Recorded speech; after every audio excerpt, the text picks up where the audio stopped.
Biden's stimulus plan doesn't mention student loan forgiveness. The administration officials say the president-elect still supports the move. And so the move is that Biden supports forgiving $10,000 in student debt per borrower, although there's no mention of the loans being canceled in the outline we just read. There's also no reference to extending the payment pause and interest waiver for student loan borrowers that's expected to expire this month. An aide for the administration said last week that Biden would give borrowers more time before they have to resume their payments. Yeah. In a recent Pew survey, 6 in 10 borrowers said it will be difficult for them to start paying their student loan bills again in the upcoming month. I have no idea why this is not included in the bill. Yeah. I don't know why either. It's like it's a very simple thing that I feel like they are overlooking, and I don't understand why. The Senate's top Democrat and incoming Majority Leader Chuck Schumer is calling on Biden to forgive $50,000 per borrower on the first day of his presidency. Woo! All you need is the flick of a pen. You don't need Congress.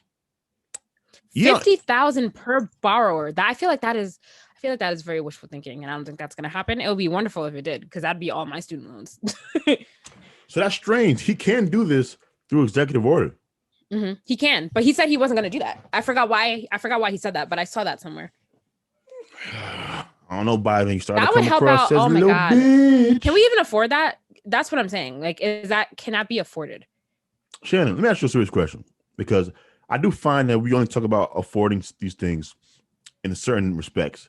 Because, quiz.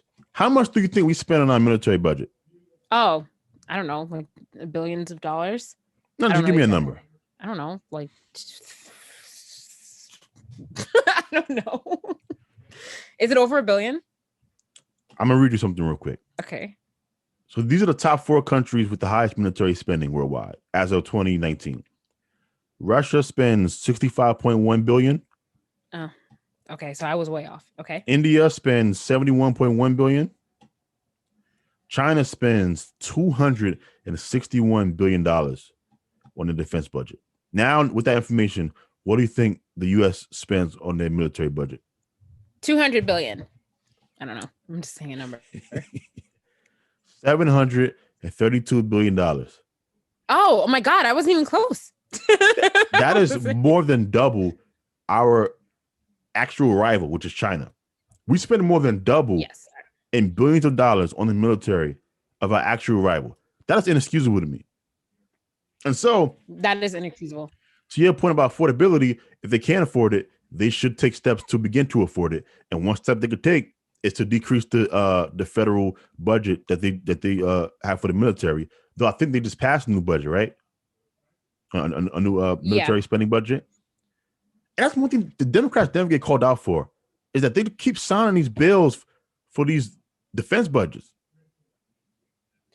Do you know? Sorry, I was trying to do the math. So this one, I mean, $50,000. Like, not everyone went to college, but I was just trying to do the math. Like, there's roughly like 328.2 million Americans. I was just trying to do the math of what that times 50,000 a person is, and the number doesn't come up on the calculator, so I don't actually know. But most Americans don't go to college. Yeah, no, that's what I'm saying. It's not accurate. It's not. But I was just trying to see like the rough number. I know that like not all those people go to college. I can give you how many Americans go to college. It's not as high as you think. How many? The percentage of the U.S. that goes to college is just 66.2. Okay, so how many people is that? And that's only enrolled in college. It's not people who actually graduate. Oh, okay. Well, then that's not the number I need. So what do you need?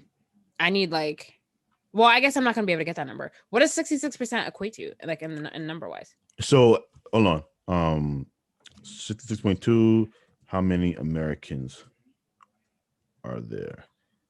Okay, so there's 328.2 million Americans, and so 66.2% of that would be what? I'm terrible at math. Don't ask me. don't ask. So we're definitely talking about around, I don't know, 190, something like that. Okay, that number is still not going to come up, but anyway, yeah, we probably can't afford it. That would be amazing. Don't think it's gonna happen though. But if it did, I would be very surprised. Yeah, so that's the Biden plan. I like many aspects of the Biden plan. Once again, I am not an economist. I so like whenever I hear policies like that sound very good, I always wonder like what I'm missing with the number crunching because all of this stuff has to get paid for. Yeah. So I have no idea what we have, and then it gets more confusing because you constantly hear about the debt that we have, but we've been in debt. I feel like my entire life, I've been hearing about the debt. Yeah. When's the last time we've been in the surplus? I don't. I have no idea. Like not when we were alive. Yeah. So I have no idea how any of the money worked at all. I just know that as far as the policies go, I like them. But then again, would I like them if it leads us to a depression? No. Yeah. You know what I'm saying? So it's tough to say. It's tough to say. But what I do like is the fact that he is so far Biden is living up to what he said he would do. He said he would go in with big plans, progressive ideas, progressive ideals. Unfortunate that the student loan stuff is not in there. To the very least, he could still pause it. I don't understand why that's not included, but whatever. The very least, and that's mainly what I was talking about. I wasn't really talking about anything else. Yeah. Yeah. Maybe he didn't think Congress would go for all of that at once, so he pulled some stuff out. I don't know. Yeah, but then take out freaking. There are things you can take out, like that don't need to get addressed in this bill. Sorry, wait, I got a bad article. Cool. I mean, we called one of them. We said that it shouldn't be. It was one that we said off the bat that shouldn't be. Yeah, that's what I was looking for. What was it? Minimum wage. Yeah, exactly. The minimum wage. Yeah. Mm-hmm. You could have easily, pull that out, push it to next time. But like so far, I like where Biden's going with his policies. It's nice. It's very refreshing that he has his plan. And so we'll see. Like I said, I'm not an economist, so we'll see how that all plays out. We'll see how it's passed. We'll see the arguments that is levied. Because look, conservatives aren't evil. They have good points about the budget and what we can afford, what we can't afford. So we'll see.